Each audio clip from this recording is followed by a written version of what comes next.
Jesus did not pursue his ministry alone. He discipled 12 apostles, and he also sent 72 disciples into surrounding villages to further the messianic mission.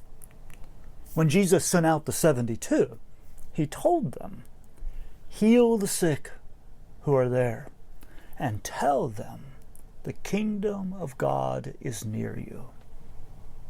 During his life, Jesus called others alongside him to participate in the mission of God. And Jesus still calls disciples to continue his ministry. Just as Jesus declared the message that the kingdom of God is near, which is the good news of the kingdom, and healed the sick, which is reversing the curse, his disciples follow him into the world to announce the nearness of the kingdom and to participate in the reversal of the curse. Disciples proclaim the good news of the kingdom and heal the sick. Healing the sick is but one example of the kingdom's presence. Doctors, nurses, medical professionals, as healers, are instruments of the kingdom of God. Environmental scientists protecting and preserving the environment are also instruments. Educators dispelling ignorance and equipping students for responsible living are also instruments of the kingdom of God. Social workers seeking social justice among the oppressed and neglected are instruments of the kingdom of God. And the list could go on. And all disciples announce the good news of the forgiveness of sins and reconciliation with God. Disciples also make disciples. At the same time, as disciples of Jesus, our careers should serve the ends of the kingdom of God.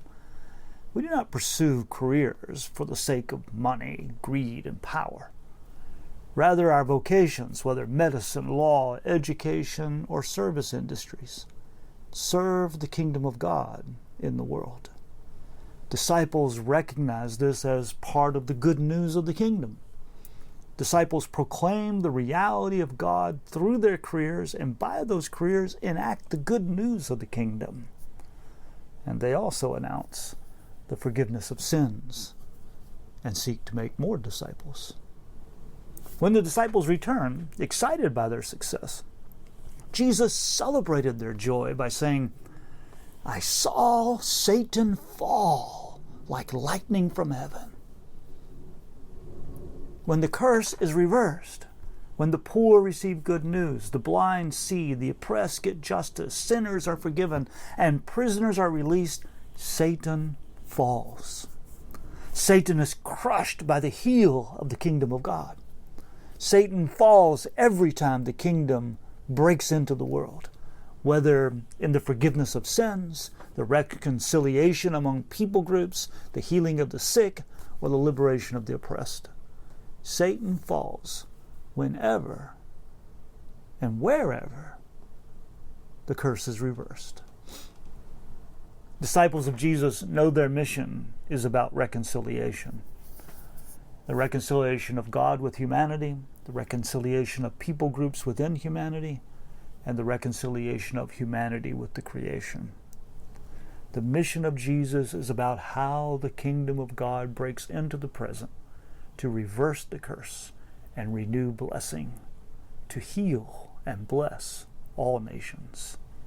Every victory now anticipates the future.